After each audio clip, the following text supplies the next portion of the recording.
It's hard to be an anime fan when the industry showers us with so many good anime all at once.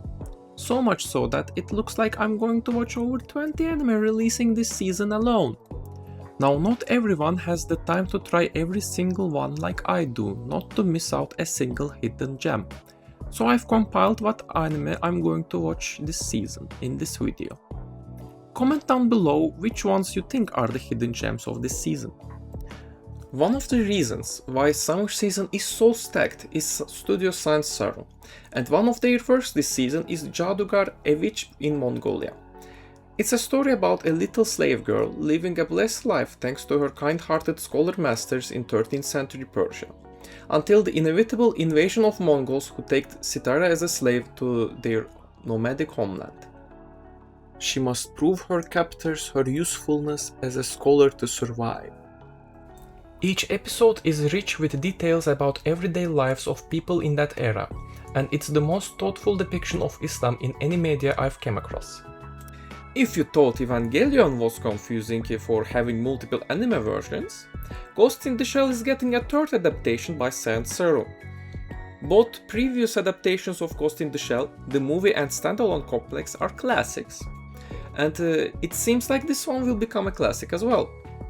Unlike the gritty dystopian predecessors, this adaptation is more colorful and is said to be the closest to the manga its sources from, with goofy expressions or whatnot.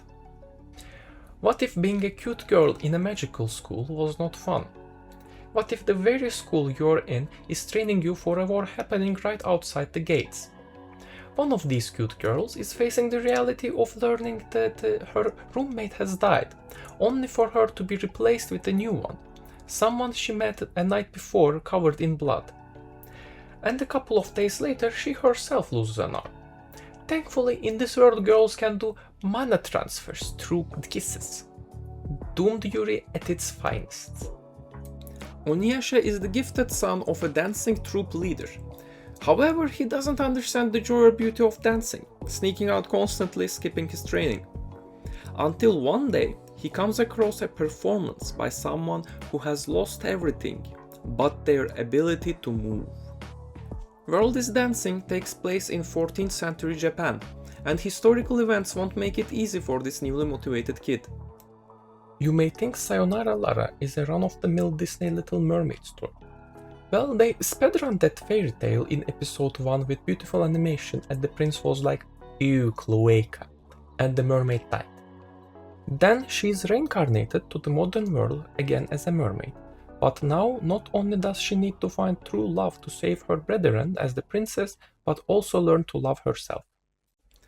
Smokers will gaslight you that taking a break in narrow alleys full of air conditioner units besides trash bins count as taking a fresh air. Or in the case of smoking behind the supermarket with you, it gaslights you thinking that you can strike up a conversation with the hot cashier who is secretly a god baddie thanks to the smokes. This slice of life / love status quo anime is about a dance salaryman and the hot cashier having each other as pick-me-ups at the end of their soul-crushing shifts. This one is not as special as others may hype this up, but still a refreshing watch. Chainsmoker Cat, on the other hand, does everything in its power to make you not wanna smoke. Oh, I'm sorry Japanese Twitter MFs for finding Yanineko so disgusting that they can't even jerk off to her with her luscious figure. Please don't get me wrong, this anime is not just shock factor spam, but an unapologetic show displaying the worst of what addictions can do to people. Please watch Yanineko and her absolute worst friend group where each one have a different addiction, if you can take the piss and poop jokes, because it is hilarious and no moment is dull. The mountains of Japan are dangerous. There reside yokai who will place unspeakable curses if you trespass their territory, even if you manage to survive their encounter. But these two brats don't care. Instead they decide to befriend this big booba snake lady. Dara-san of Reiwa may be wholesome, but be warned, there are uncensored yokai titties. A1 Pictures have come up with their original anime grow-up show The Sunflower Circus. The main character, Mizuka, is the daughter of a trapeze artist prodigy. However, she is traumatized by her training she got as a brat to the point that she developed Pavlov's smile and has no desire to work in a circus. But of course she is forced to because she's broke. I hope this anime puts more spotlight on performances other than trapeze acts, but I'm more than happy to watch cute anime girls in circus. Romance enjoyers ate good last season, and this season, Love Unseen Beneath the Clear Night Sky brings us how the blind girl rises up an insecure dude in college.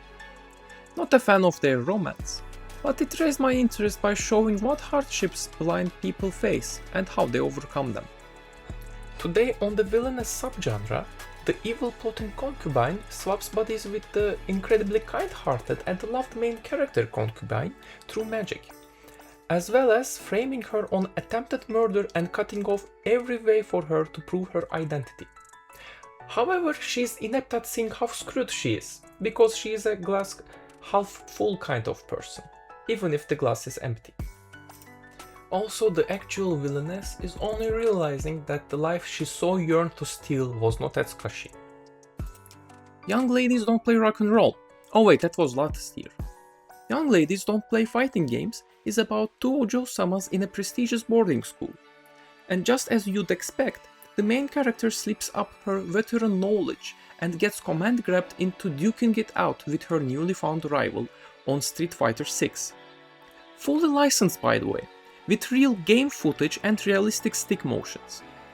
Let's see if the two ladies pretending to be lesbians to game will make it to EVO Japan. And before closing it out, I wanna share the following sequels which are just as big. The father of all isekai, Mushoku Tensei, is picking up where it left. Saga of Tanya the Evil continues on the Eastern Front. Clevates is bringing dark fantasy to a magical school setting. The 100 Girlfriends Who Really Love You production committee is having a mental breakdown on lolly incest. Crankbolo is still pretending to be a diving anime and not about alcohol. You and I Are Polar Opposites continues just as chill. And the old man from the anime, from old country bumpkin to master swordsman, is still teaching swordsmanship with accurate choreography. So, these are the recommendations I'd like to share with you today. Let me know if any inspire you to head out and watch. And don't forget to like the video if this list is to your taste.